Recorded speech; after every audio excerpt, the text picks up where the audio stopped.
포존이라고 하는 이제 중국 자동차 회사 같은데 이게 스타트업인가 봐요. 근데 이 아반떼하고 디자인 큐가 굉장히 비슷하거든. 그래서 이걸 한번 비교를 해보려고 지금 하고 있는데 아주 비슷해요. 전체적인 레이아웃의 어떤 큐들이 비슷한 점들을 가지고 있어요. 그래서 굉장히 흡사한 부분들이 있는데 이게 요즘에 어떤 트렌드인지는 모르겠는데 어떤 것이 좀 더 사이버틱하거나 혹은 미래지향적인 그런 컨셉으로 볼 수가 있는지에 대해서 좀 생각을 해보자고.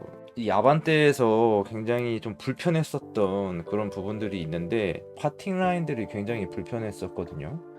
예를 들면은 여기 이 그릴과 이어지는 이 데일라이트 이 라인은 이 선이 약간 이 복선의 형태를 가지고 있어. 근데 상대적으로 이게 또 직선이라서 이런 것들이 좀 비율이 맞지가 않는 그런 게 되게 불편하더라고. 이거를 뭐 사이드 뷰에서 보더라도 네, 그런 느낌을 받을 수가 있고, 이 디자인 큐들이 어디서 어디 비슷하냐면 이런 부분들 이제 데일라이트가 이런 이렇게 포지셔닝 돼 있는 이런 부분들이 일단 같죠. 또 여기다가 요 선이 있잖아요. 그죠? 이 선의 어떤 연속성 이런 것들을 이제 주게 되는데 여기서도 여기 이제 분리형으로 들어갔잖아요. DRL이. 현대 어떤 패밀리 룩을 따르고자 한다면 사실은 이게 뭐 스타리아라든지 그랜저라든지 뭐 그런 것처럼 이게 이어져야 되는데 그렇지가 않다는 거예요. 그런 의미에서 이제 비슷하다는 거죠. 근데 아까 방금 전에 파팅 라인에 대해서 얘기를 했는데 여기에 이 파팅 라인들은 어느 정도 그러니까 오프셋을 했다 이렇게 이제 볼 수가 있어요. 오프셋이라는 것은 여기에는 이 라인을 마치 그대로 여기다가 옮겨 놓은 듯한 그런 느낌이 들어서 일치하는 그런 부분들이 있거든요. 일치하기 때문에 통일성, 일체감 이런 부분들에 있어서 좀 더 자연스러운 그런 느낌이 있어요. 근데 굳이 지금 여기 보면은 여기다가 이 파팅 라인을 이렇게 둬야만 했는가, 그것에 대해서 좀 생각을 해보면 이 휀더가 이제 분리되는 거죠. 휀더를 따로 만들었다. 그리고 이 프론트 이 상부분 이 부분이 그냥 이 여기 안에 이제 붙어 있는 거죠. 이 자체가 요만큼 붙어 있는 거고 이거는 이제 따로 만들었다. 그렇게 이해가 됩니다. 어쨌든 그거를 어떤 이유에서 이 안에 열어보면은 알겠지만 뭐 그런 어떤 이유에 의해서 이게 파팅 라인이 이렇게 됐겠죠. 당연히 이거를 파팅 라인을 여기서부터 이렇게 가져오기는 조금 무리가 있었다. 왜냐면은 어떤 이제 정비의 용이성이라든지 뭐 그런 것들을 좀 생각해 볼 수가 있는데 사실 지금 이제 LED에 LED 라이트가 들어갔기 때문에 어떤 조종하는 데 있어 가지고는 뭐 에이밍으로 조절할 뿐이지 굳이 이거를 수동 그렇죠. 이게 LED만 들어가는 건 아니니까 사실 요거는 컨셉이고 이쪽은 컨셉카 개념이고 이쪽은 양산차 개념이니까 이게 LED 타입이 아닌 게 있잖아. 그러니까 LED 타입이 아니고 어떤 이제 벌브 타입의 H7 전구가 들어가는 그런 타입인 경우에는 어느 정도 공간이 확보가 되어야 되기 때문에 파팅 라인이 이렇게 들어가서 여기 안에서 볼 수가 있게끔 그렇게 디자인이 됐겠죠. 그런 면에서는 좀 뭐 아쉬운 면이 좀 있지만 그래도 뭐 어느 정도 합리화를 시킬 수 있는 부분이기도 하겠네요. 그러면 이게 컨셉일 텐데 컨셉 여기서는 라이트가 똑같아요. 똑같이 생겼어. 지금 LED 타입에 뭐 2구가 들어가 있는 것 같은데 이게 이제 포지셔닝을 어디다 해놓느냐 그 차이가 있는데 확실히 이쪽으로 가면서 여기가 이제 두께감이 좀 생겼죠. 그래서 두툼한 그런 느낌이 드는데 이 아반떼 같은 경우에는 약간 이게 눌려있는 찌그러져 있는 너무 납작하게 눌려있는 그런 느낌이 들어가지고 좀 밸런스가 안 맞지 않는가 그런 생각이 좀 들거든요. 너무 여기다가 앞에다가 이렇게 압축을 해놓은 듯한 그러니까 이 좁은 공간에다가 뭐 이것저것 뭐 그릴 같은 것도 놓고 이거를 또 분리를 해가지고 요 부분 넣고 여기도 인테이크를 이 안쪽으로도 넣고 뭐 헤드라이트도 넣고 하려고 하다 보니까는 뭐 여러 가지 요소를 넣다 보니까는 그러면서도 사실은 좀 심플하게 가긴 했지만 어쨌든 이 현대 기아차들이 뭐 대부분의 요즘 차들이 그렇긴 해요. 요즘에는 실루엣을 보면은 다 비슷비슷한데 말하자면 이제 자동차 디자인이라는 게 어떤 사이즈가 한번 나오면 거기 그 틀을 벗어날 수가 없거든요. 그러니까 틀 안에서 다른 형태의 어떤 이미지를 만들어내기 위해서 이렇게 여러 가지 시도를 하고 있는데 상대적으로 봤을 때 좀 심플한 점에서 봤을 때는 좀 부족하지 않나 그런 좀 생각이 들어. 이렇게 차라리 DRL을 위에다가 두고 또 가깝게 해가지고 헤드라이트를 넣고 여기다가 이거를 일치시켜가지고 이렇게 하는 것이 굉장히 깔끔하다. 사실은 보기에 그때 엘란트라 이후에 처음에 아반떼가 나왔을 때 그 그릴이 없는 버전이 나와가지고 굉장히 인기가 있었다고 얘기를 들었어요.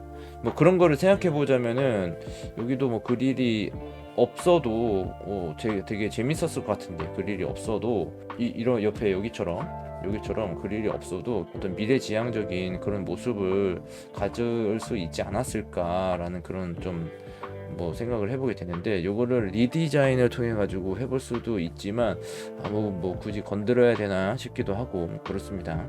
프론트를 좀 비교를 해봤는데 이쪽에 이제 중국차가 훨씬 디자인은 잘 빠지지 않았나. 이게 같은 세그멘트는 아닐 수도 있어요 지금.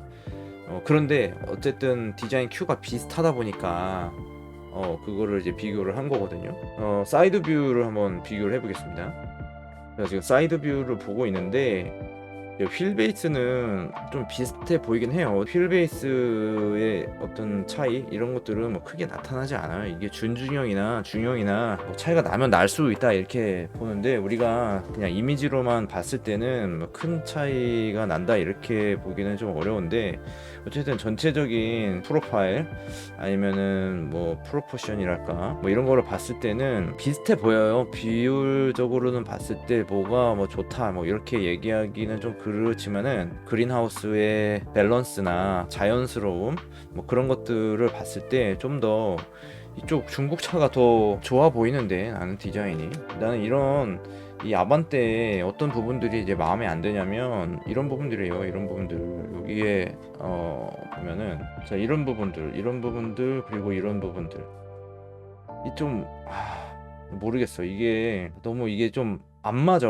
이게 뭔가 좀 이거를 자가 있는데 자를 가지고 그린 것 같지 않고 그냥 억지로 그냥 맞춰놓은 듯한 그런 느낌이 들어가지고 이런 부분들도 여기가 비율이 그린하우스의 어떤 비율이 좀 자연스럽게 가야 되는데 폭이랄까 그린하우스의 높이 이런 것들이 급격하게 변한다고 할까 뭐 그런 느낌이에요. 제가 봤을 때는 약간 자연스럽게 흘러가는 듯한 그런 느낌이 있어야 되는데 여기는 막 곡선을 주다가 여기는 또 막 직선으로 착 이렇게 그어가지고 다른 개념이 돼버렸죠. 다른 개념인다가 여기가 좀 애매해. 이런 부분들이 이게 완전한 그 사이드 뷰인지는 모르겠지만 어쨌든 공식적으로 나온 그림을 가지고 하는 거니까.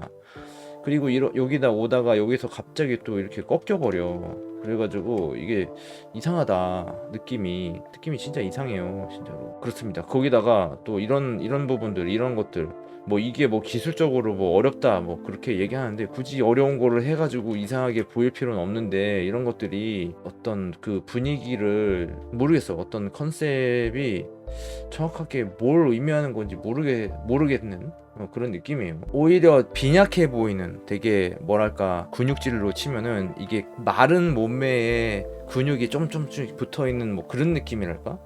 뭐 그런 느낌인데 반해서 여기 이 차 같은 경우에는 또 자연스럽죠 되게. 그러니까 선이 하나의 곡선으로 이어져 있는 듯한 그런 느낌이 많이 들고 이게 이제 휠 베이스가 정확히 이게 준중형보다는 약간 길어 보이는 느낌이 좀 있지만은 어쨌든 그린하우스의 크롬을 오히려 이 벨트 라인에 두지 않고 위쪽으로 주면서 이 아래까지 촥 이렇게 연장을 시켰어요. 그러니까 차가 더 길어 보이는 그런 느낌이 들거든요. 그런 느낌을 주는데 아주 키포인트죠 이게. 그리고 이게 급이 좀 더 높아 보이긴 해요. 이런 것들 뭐 도어 캐치라든지 또 이제 브레이크 캘리퍼 이런 것들도 확실히 어떤 퍼포먼스적인 측면에서는 고성능일 것 같은 그런 느낌을 주고 있기도 해요. 그리고 이런 사이즈를 보면은 아마 EV이지 않을까라는 생각도 좀 해보고,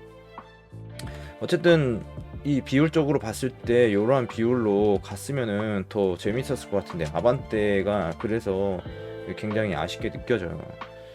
아반떼의 프로파일 가지고도 충분히 이러한 디자인을 좀 뽑아낼 수도 있을 것 같은데, 그죠? 앞에 이제 프론트 오버행도 길죠. 아반떼가 길어 보이죠.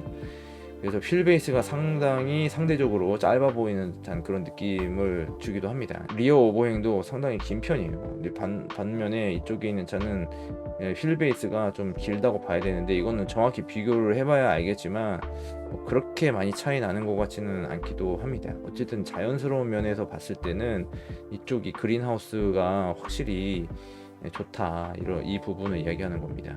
그리고 이제 뒤에 휀다 부분도 볼륨감이 더 있죠. 이런 부분들, 이렇게 볼륨감, 음영을 보면은 확실히 볼륨감을 느낄 수가 있는데, 이거는 오히려 볼륨감이 없어요. 그죠? 볼륨감을 그냥 여기 이제 바퀴 위쪽에서 키운 듯한 그런 느낌이 있고, 여기는 볼륨을 자꾸 이제 죽이려고 하는 그런 라인이에요. 여기에 나왔다가 들어갔다가 여기서 약간 곡선의 볼륨을 주고 들어가서 다시 여기서 나오는 그런 건데, 여기는 그냥 한번 이렇게 딱 준 거죠. 여기서의 포인트, 이렇게 뭔가 스포티함을 주기 위한 이런 것들. 그 캐포드 방식에 있어가지고도 여기 이제 A 필러의 시작점, 그러니까 카울 포인트가 확실히 뒤쪽에 있는 게 맞아요. 지금 이거는 이쪽에 있거든요. 카울 포인트가 거의 바퀴의 끝과 닿아 있는데, 여기는 바퀴 뒤쪽에 있죠. 그러니까 이 차가 좀 더 큰 차라는 거를 이 프로포션으로 보면은 알 수가 있는데, 어쨌든 뭐 아반떼로도 뭐 이 정도로 만들 수 있지 않을까, 그런 좀 생각을 해보는데, 리어뷰를 보죠. 리어뷰를 보고 이제 끝내면 되는 거니까.